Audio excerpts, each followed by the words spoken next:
B.J. Habibie yang bernama lengkap Baharudin Jusuf Habibie, ini lahir di kota Parepare, Sulawesi Selatan pada tanggal 25 Juni tahun 1936.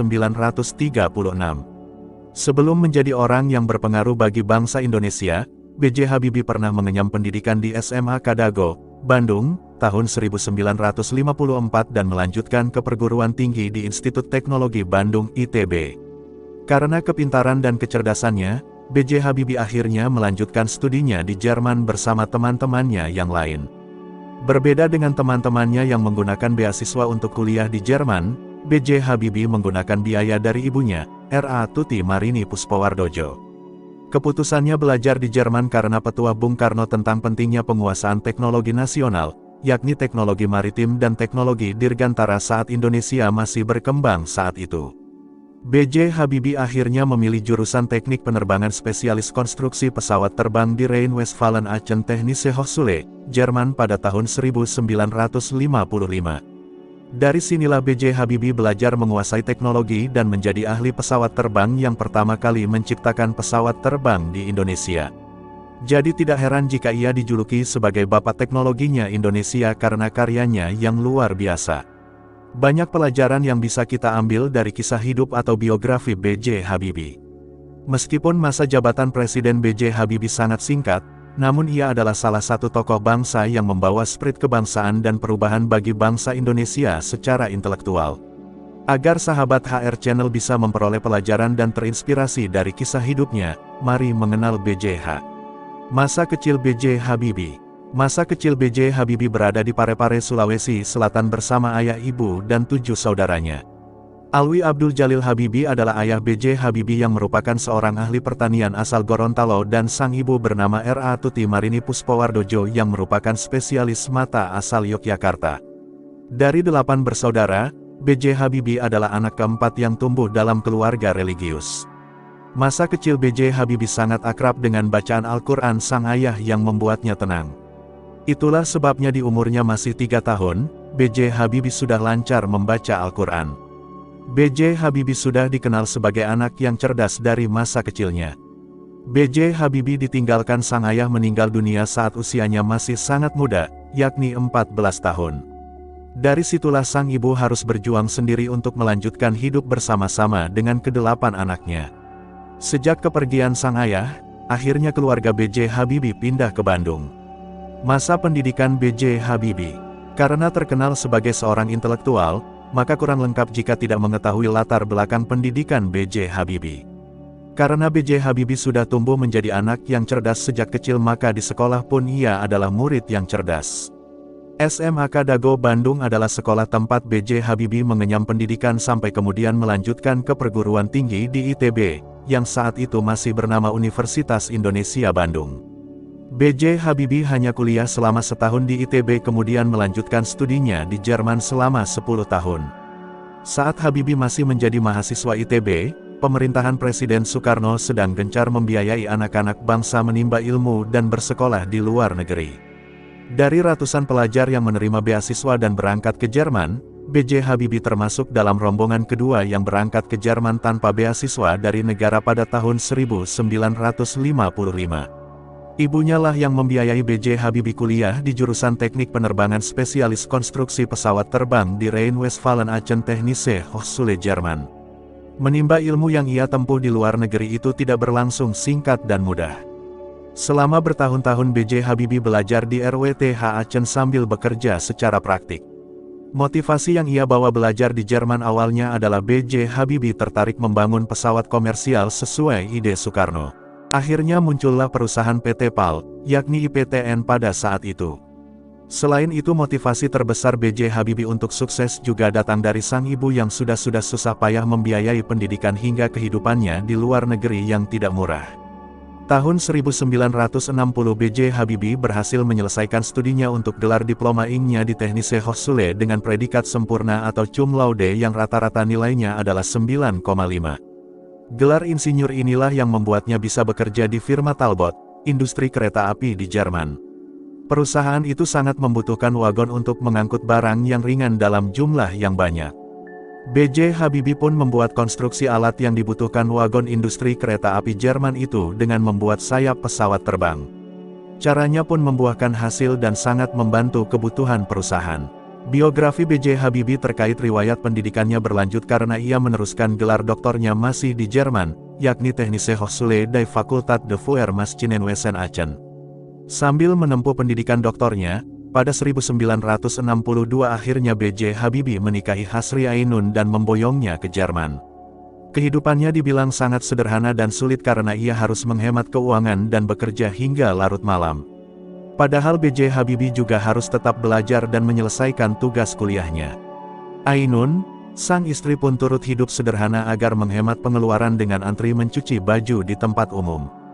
Usaha dan jerih payah B.J. Habibie akhirnya membuahkan hasil di mana ia lulus gelar doktor ingeniernya di Technische Hochschule der Fakultät der Vermaschinenwesen dengan predikat cum laude atau sangat sempurna yang nilai rata-ratanya adalah 10. Sosok B.J. Habibie ini memang ahli yang sangat jenius. B.J. Habibie, dijuluki Bapak Teknologi Indonesia. Kisah menarik lainnya dari biografi B.J. Habibie adalah kejeniusannya menemukan teori crack propagation theory, yang akhirnya diberi nama rumus faktor Habibie. Rumus faktor Habibie adalah rumus yang digunakan untuk menghitung keretakan hingga atom pesawat-pesawat terbang. Dengan perhitungan yang tepat maka materi pesawat dapat lebih kuat dan presisi. Teori ciptaan B.J. Habibie ini sangat penting karena saat itu masih banyak kecelakaan pesawat yang diakibatkan karena kegagalan struktural. Rumus inilah yang membuat B.J. Habibie memiliki julukan Merkrek. Karena kejeniusannya tersebut B.J. Habibie pun memperoleh gelar Profesor Kehormatan atau predikat Guru Besar dari ITB dan penghargaan tinggi Ganesha Praja Manggala. Selain datang dari dalam negeri, pengakuan dari lembaga internasional, seperti Gesellschaft Luft- und Raumfahrt lembaga penerbangan di Jerman, The Royal Aeronautical Society London Inggris, The Académie Nationale de l'Air et de l'Espace Prancis, The Royal Swedish Academy of Engineering Sciences Swedia, dan The US Academy of Engineering Amerika Serikat. Bahkan B.J. Habibie pernah mendapat penghargaan bergengsi yang hampir setara dengan penghargaan hadiah Nobel, yakni Edward Warner Award dan Award von Karman. Sosok revolusioner ini banyak dikagumi orang, bahkan jika B.J. Habibie berkunjung ke Jerman ia tidak pernah luput dari pemberitaan. Sebelum berkiprah di dunia politik, B.J. Habibie memang lebih dulu dikenal sebagai jenius ahli teknologi pesawat di Indonesia. Pada tahun 1973 Soeharto mengutus Ibnu Sutowo untuk pergi ke Jerman dan menemui B.J. Habibie agar ia berkarir di tanah air. Maka setahun dari kedatangan Ibnu Sutowo, B.J. Habibie pun pulang ke Indonesia dan memulai karirnya di Lembaga Industri Pesawat Terbang Nurtanio, LIPNUR, sebagai pemimpin. Pada tahun 1976 perusahaan ini berubah menjadi Industri Pesawat Terbang Nurtanio, IPTN, hingga tahun 2000 berubah lagi menjadi PT Dirgantara Indonesia. Pada tahun 1978, Soeharto juga menunjuk B.J. Habibie untuk menjabat sebagai Menteri Negara Riset dan Teknologi Republik Indonesia dan ia pun menduduki posisi ini selama 20 tahun. Merujuk buku Indonesia's Industrial Transformation bertahun 1997, B.J. Habibie menggunakan pendekatan unik saat menciptakan industri pesawat di Indonesia.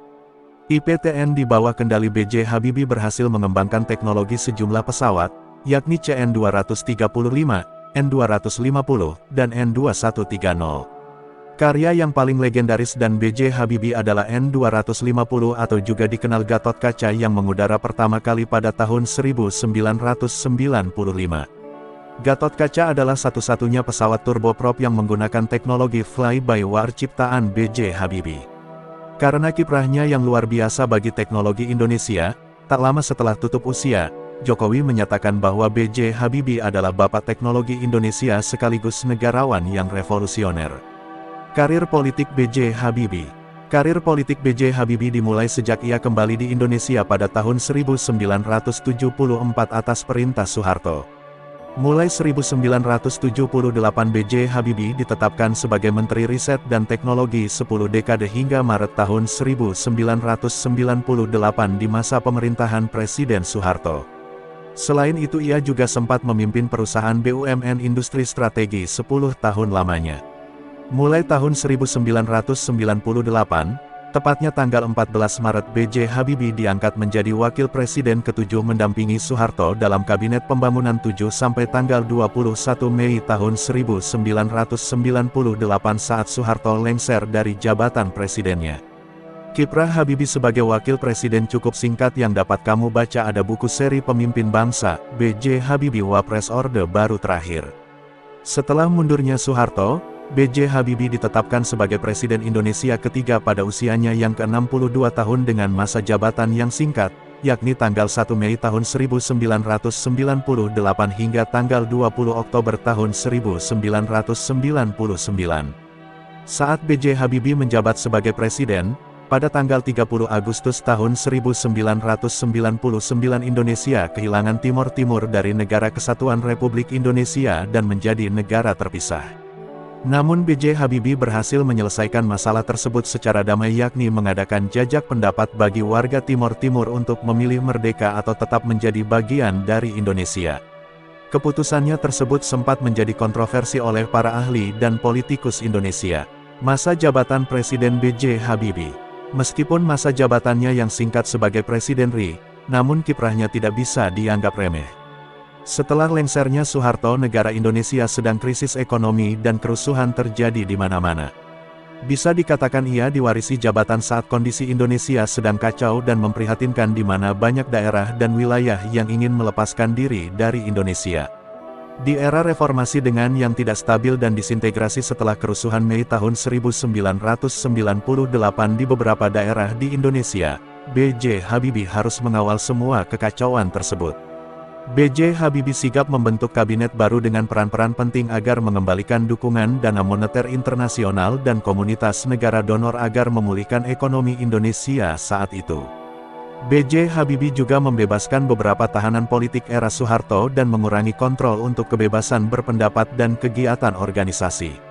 Itulah yang membuat sosok ini istimewa, ia tetap berupaya untuk kembali membangun bangsa Indonesia menjadi lebih baik. Beberapa bentuk kebijakan dan keputusan yang dibuat B.J. Habibie sangat berharga bagi bangsa Indonesia, yakni UU tentang otonomi daerah, UU anti monopoli, UU persaingan sehat dan membebaskan rakyatnya untuk berpartisipasi pada banyak partai politik. B.J. Habibie juga berhasil menaikkan kurs dolar ke rupiah Indonesia dari Rp10.000 menjadi Rp15.000 saat krisis ekonomi sebelum 1998. Selain itu ia juga berhasil menyelesaikan likuidasi bank-bank yang bermasalah saat itu karena kondisi ekonomi Indonesia yang kacau. Pada tahun 1999 B.J. Habibie dipaksa lengser karena pertanggungjawabannya tidak diterima pada sidang umum MPR atas lepasnya Timor Timur dari NKRI. Kiai Haji Abdurrahman Wahid akhirnya menggantikannya menjadi Presiden keempat RI. B.J. Habibie pun menjadi warga negara biasa dan kembali menetap di Jerman, meskipun sesekali berkunjung ke Indonesia. Namun sejak masa pemerintahan SBY, B.J. Habibie kembali aktif di Indonesia sebagai penasehat proses demokrasi di Indonesia pada organisasi yang ia buat, yakni Habibie Center. Selain itu B.J. Habibie juga menjadi ketua Dewan Penasehat di Partai Golkar. Kisah cinta B.J. Habibie. Membahas biografi B.J. Habibie tentu tidak lepas dari kisah cintanya dengan sang istri yang sangat menyentuh. B.J. Habibie pernah mengungkapkan bahwa Ibu Ainun adalah mata baginya untuk melihat kehidupan. Kisah lengkap Hasri Ainus Habibie sebagai sosok yang tak tergantikan bagi kehidupan B.J. Habibie juga bisa Grametz temukan pada buku B.J. Habibie Belahan Jiwa Habibie. Ibu Ainun adalah pengisi kasih bagi kehidupan B.J. Habibie saat susah maupun hingga B.J. Habibie mapan. 48 usia pernikahannya hingga B.J. Habibie ditinggal Ibu Ainun wafat, mereka selalu bersama. Ibu Ainun selalu setia menemani B.J. Habibie dan mendampinginya dengan sabar dan penuh kasih sayang. Pada tanggal 22 Mei tahun 2010, B.J. Habibie kehilangan Hasri Ainun, sang istri tercinta yang meninggal dunia karena kanker ovarium. B.J. Habibie sebelumnya tidak pernah tahu bahwa sang istri menderita kanker ovarium karena Ibu Ainun tidak pernah mengeluh sekalipun padanya. B.J. Habibie baru mengetahuinya 3 hari sebelum kepergian Ibu Ainun, saat itulah ia merasa terluka. B.J. Habibie pun menulis buku yang berjudul Habibie dan Ainun setebal 323 halaman sebagai bentuk kecintaannya pada mendiang istrinya.